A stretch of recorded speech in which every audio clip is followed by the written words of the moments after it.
Is it over? Is that over? Okay. Alright. Cool. Manchester United 1, West Brom 0. I could end the video here. Oh my god. It was... Wow. What was that? That is a 90 minutes I can't ever take back. That I have lost those 90 minutes forever. I could have been doing an assignment, but no. No, I was watching that shit show of a game. It was so average. 2 CDMs, you know. 2 CDMs against West Brom at home.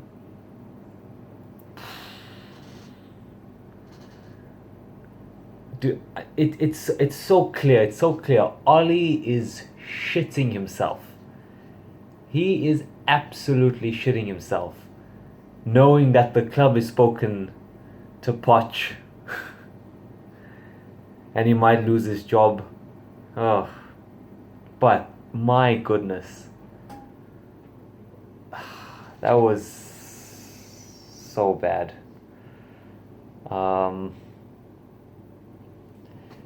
Well, we always start with the lineup, so let's just do that.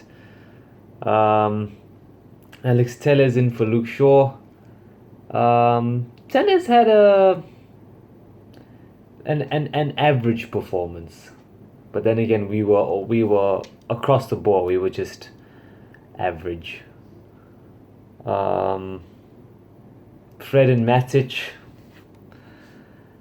Why two center defensive midfielders? And then Bruno Fernandes, Rashford, Martial, and Matt. Like, it's weird. Okay, it's weird because, okay, you pick Mata, who you'd say is also a number 10, a playmaker. But you don't pick Van de Beek, who's not a number 10. Number 2, you think he's a number 10, and you still don't play him where Mata plays. Because you think he's a number 10. He can only play where Bruno plays, but you're playing Mata, who also pretty much plays at Bruno. Yeah, Ollie clearly doesn't really know where his players go. Oh, we are such a joke, such a fucking joke. Anyway, to the game. As boring as it was, I'm still gonna talk about it. First half. Pretty much defense against a shit attack. Let's be honest. Can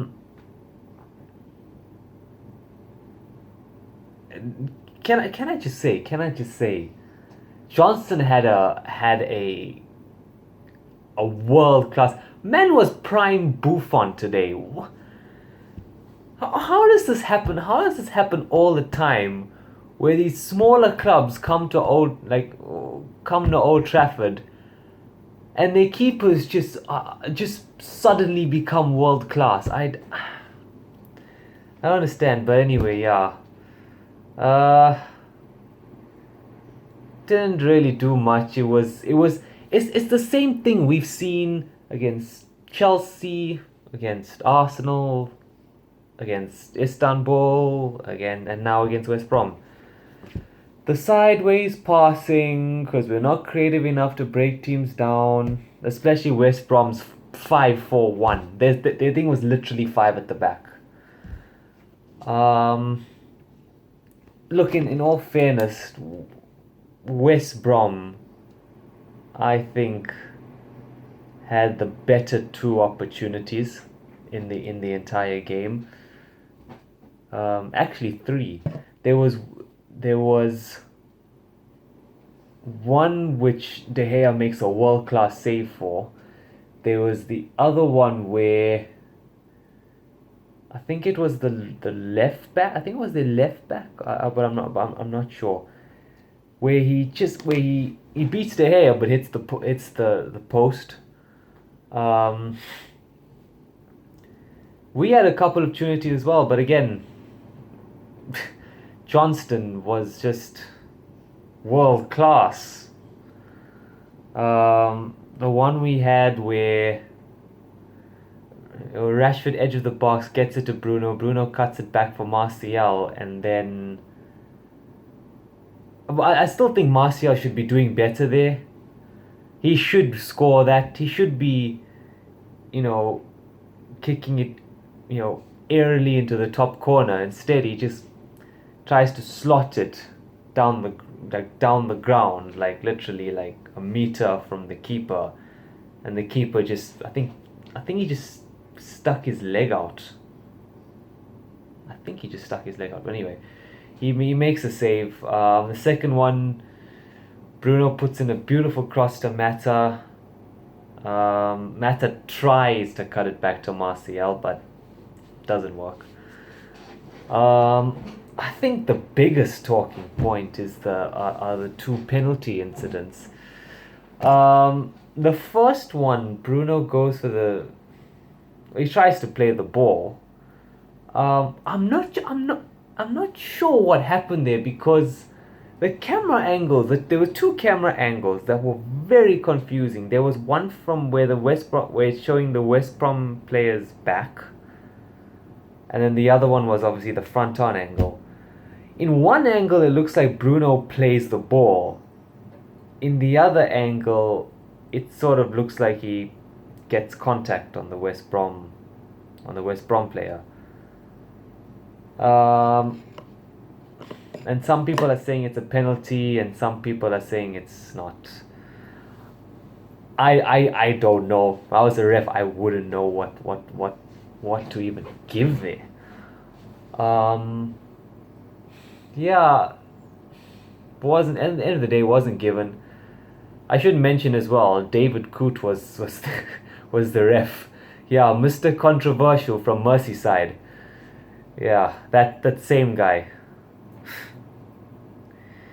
But I'm complaining, because the result went our way. At the other end, penalty given. Now I thought that was a penalty, and I know it sounds sus because I'm a United fan and the decision went my way, but according to what the rules are, if your hand's in an unnatural position and it hits your arm, it's a penalty. Man went like that. Man went like full Philly shell. You know, in boxing, like Philly shell. Hand is up, ball catches him. Like, why is your hand here? Why don't you just put your hand down and just rather shoulder to shoulder? But anyway, and you could argue that maybe this is the problem with VAR. Maybe the rules are too strict and don't allow that margin that margin of tolerance. But I always say, if you're gonna have these rules, at least stay consistent to them, and that's what they are. Even though they're crap, they're crap rules. Just stick to them. Bruno Fernandes takes the penalty on his first attempt. Johnson makes a save, but is way off his line, so they retake it. And the second time Bruno takes it, Johnson still comes off his line, by the way, but second time it's a goal, right? And I think the one thing I was glad to see was that Bruno was visibly pissed off today. That's the kind of attitude we need at United. But I'm kind of worried because I've seen, I've seen recently that other clubs are eyeing Bruno Fernandes. Now, look, we as a club are far too incompetent when it comes to buying and selling players. But it's a worry because if Bruno Fernandes realizes that, oh, Man United doesn't really have anything to offer for me, he's probably gonna want to move on. So it's a huge worry. I don't want him to. I don't want him to move on. He's the reason why we're in the Champions League. He single-handedly carried this team. Why would I? Which United fan would want him to leave? Jeez. And there are some, and believe it or not, there are some fans who don't rate Bruno. I'm just anyway. Yeah, that's pretty much it. Painful game to watch. Painful game to watch. Ollie is clearly panicking. He's clearly panicking for his job. And look, I'm not going to dwell on it. I'm just interested to see what happens. I mean, I don't expect us to win titles. To be honest, I don't expect us to win anything. I'm just watching the Premier League and Manchester United and just seeing what happens. I don't really have any expectations. Yeah, the scary part about this game is we're playing Istanbul next, and Istanbul are going to do the same thing. And the game is going to be very painful. It'll be even more painful if we lose. So yeah. Thanks for watching. Subscribe, like the video, do all that. Let's see what happens. I hope Ali goes on a run. I hope he goes on a run. And if he doesn't go on a run, I hope he just loses games so that we can, the board can sack him and get in a new manager one time. But what is consistency? We can't have a win, draw, loss, draw, and all that now. We want consistency, and I hope Ollie can find some consistency, whether it's consistently winning or consistently losing.